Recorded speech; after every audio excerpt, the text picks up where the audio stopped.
राहुल द्रविड़ ने sir Donald Bradman के बारे में बोलते हुए कहा था, मुझमें और आज तक दुनिया के सबसे बेहतरीन बल्लेबाज जिन्होंने क्रिकेट खेला है उनमें एक चीज़ सिमिलर है और वो ये कि हम दोनों तीसरे नंबर पर बल्लेबाजी करते हैं।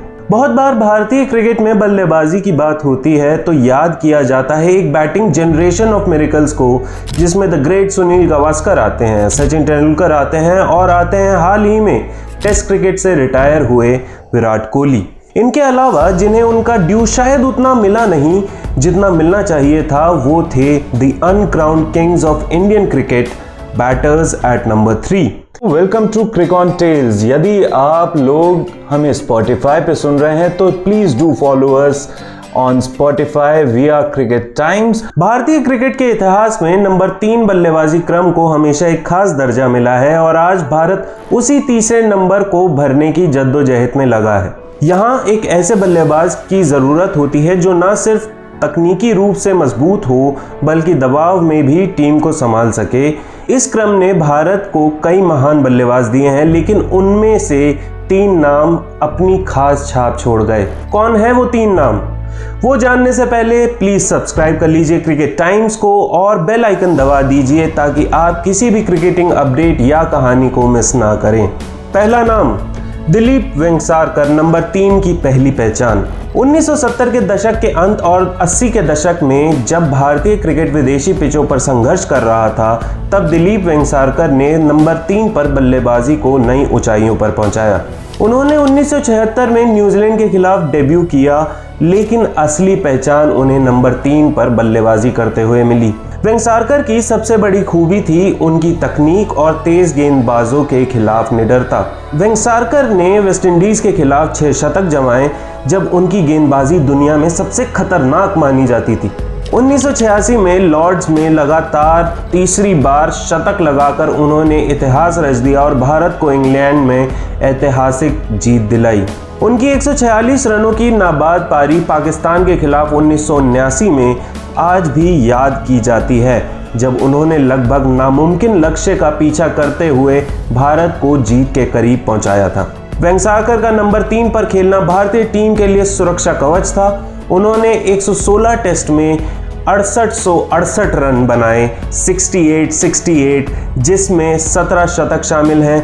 उनकी बल्लेबाजी ने आने वाली पीढ़ियों के लिए मानक यानी पैरामीटर भी स्थापित किया था। बात करी जाए दूसरे नाम की। दूसरा नाम कौन था? दूसरा नाम था राहुल द्रविड़, द वॉल का। 1996 में जब राहुल द्रविड़ ने इंग्लैंड के लॉर्ड्स में टेस्ट डेब्यू किया तो भारतीय क्रिकेट को एक ऐसा नंबर 3 बल्लेबाज मिला जिसने आने वाले 15 वर्षों तक इस स्थान को अपने फोकस, संयम और टेक्निकल प्राउवेस से डिफाइन किया। द्रविड़ को द वॉल कहा जाता था क्योंकि वो मुश्किल परिस्थितियों में भी डटे रहते थे और टीम को स्थिरता प्रदान करते थे। द्रविड़ ने नंबर 3 पर बल्लेबाजी करते हुए भारत को विदेशों में टेस्ट जीतने की आदत डाली। 2001 में ऑस्ट्रेलिया के खिलाफ कोलकाता टेस्ट में वीवीएस लक्ष्मण के साथ 376 रनों की साझेदारी हो या 2003 में एडिलेड में ऑस्ट्रेलिया के खिलाफ मैच जिताऊ दोहरा शतक, हर बार उन्होंने नंबर 3 की जिम्मेदारी बखूबी निभाई है। उनकी बल्लेबाजी का सबसे बड़ा गुण था धैर्य और तकनीकी मजबूती। द्रविड़ ने 164 टेस्ट में 13,288 रन बनाए, जिनमें से अधिकांश नंबर 3 पर आए। उन्होंने न सिर्फ खुद रन बनाए बल्कि टीम के बाकी बल्लेबाजों के लिए भी मंच तैयार किया। तीसरा नाम जिससे आज की पीढ़ी सबसे ज्यादा अवगत होगी वो है चेतेश्वर पुजारा का, the monk in meditation. Rahul Dravid के संन्यास के बाद भारतीय क्रिकेट को ऐसे बल्लेबाज की तलाश थी जो नंबर 3 की विरासत को आगे बढ़ा सके। 2010 में चेतेश्वर पुजारा ने टेस्ट डेब्यू किया और जल्द ही अपनी तकनीक और धैर्य से सबको प्रभावित किया। पुजारा को उनकी लंबी पारियों और गेंदबाजों को थकाने की क्षमता के लिए जाना जाता है।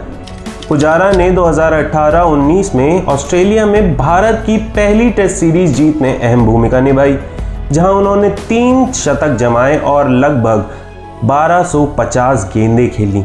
उनकी बल्लेबाजी में संयम, एकाग्रता और टीम के लिए बलिदान की भावना दिखती है। पुजारा ने 100 से अधिक टेस्ट खेले और भारतीय टेस्ट टीम की रीढ़ बने रहे। उनकी सबसे बड़ी खासियत थी कठिन परिस्थितियों में टिके रहना और गेंदबाजों को थका देना।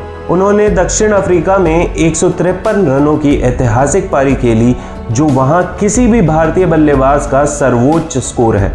दिलीप वेंगसरकर ने नंबर 3 को मजबूती दी, राहुल द्रविड़ ने उसे अभेद दीवार बनाया और चेतेश्वर पुजारा ने उसमें धैर्य और तप की मिसाल जोड़ दी।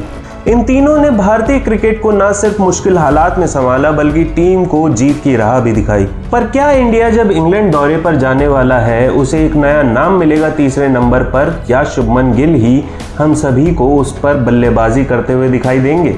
देखने वाली बात होगी, और देखने वाली बात होगी क्रिकॉन टेल्स की कहानियां।